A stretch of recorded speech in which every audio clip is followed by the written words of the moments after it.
Parents, especially. Wow.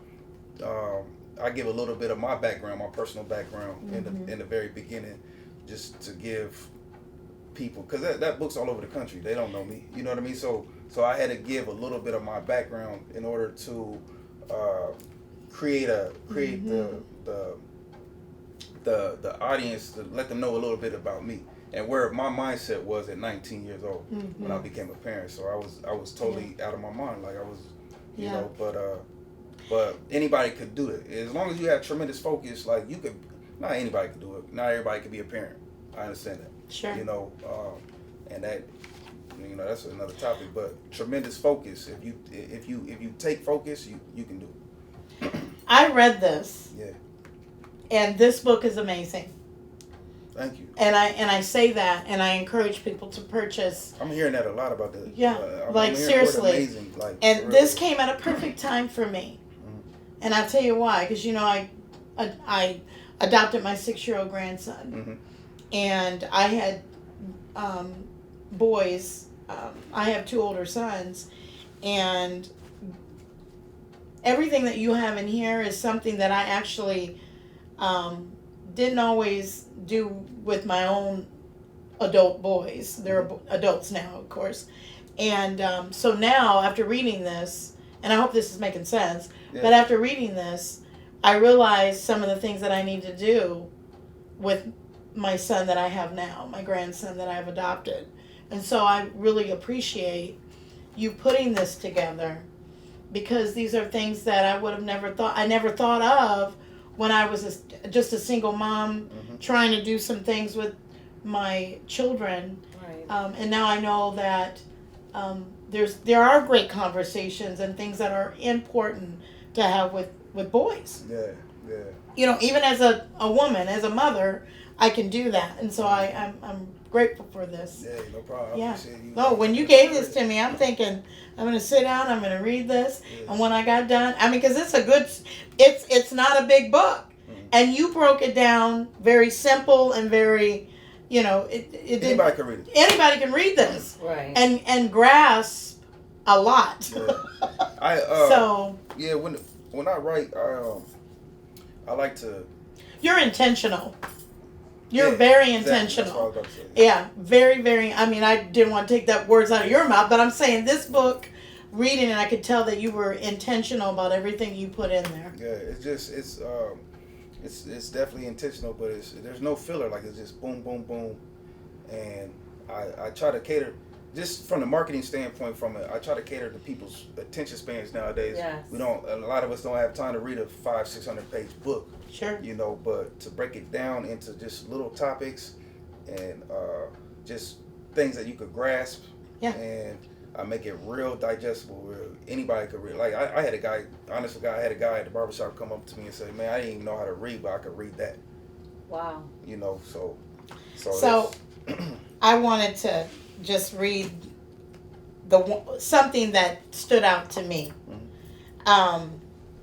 And you said being a father, a leader, and a friend are the biggest roles you will play in this game called life.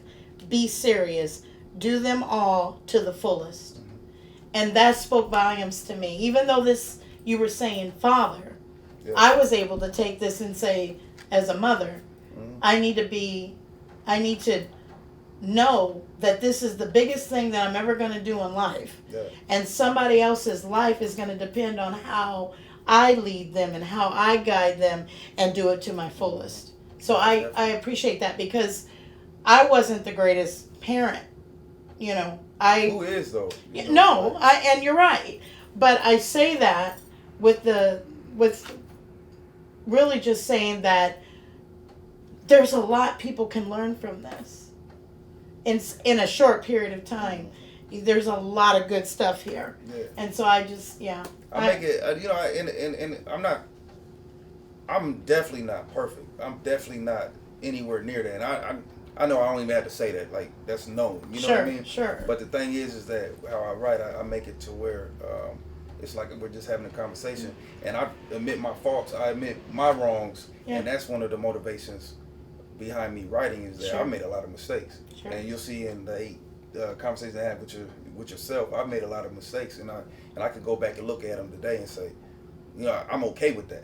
You know what I'm saying? I'm okay with those mistakes.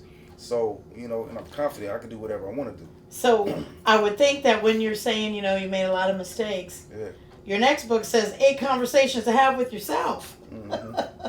So I'm sure that probably had something to do with the writing of this book. Well, or is that fair to say? Yeah, because a lot of, there's been a lot of people that come to me and say, man, how do you do everything you do?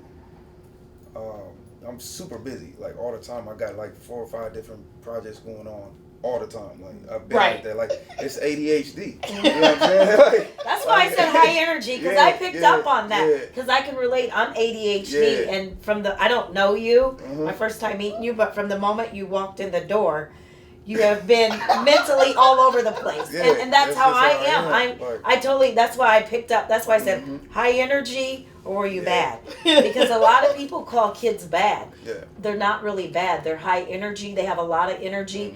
And if we find stuff for them to do, then they would not. I think we probably all got that then. We all ADHD. I'm like, we all wired different, you know. But you're right though, and that's a big topic too, as far as like kids being diagnosed with certain things at an early age because that's a whole different. Like I remember one time they tried to test me for ADHD. They tried to tell my moms. Well, first they tried to have me sit still for 2 minutes.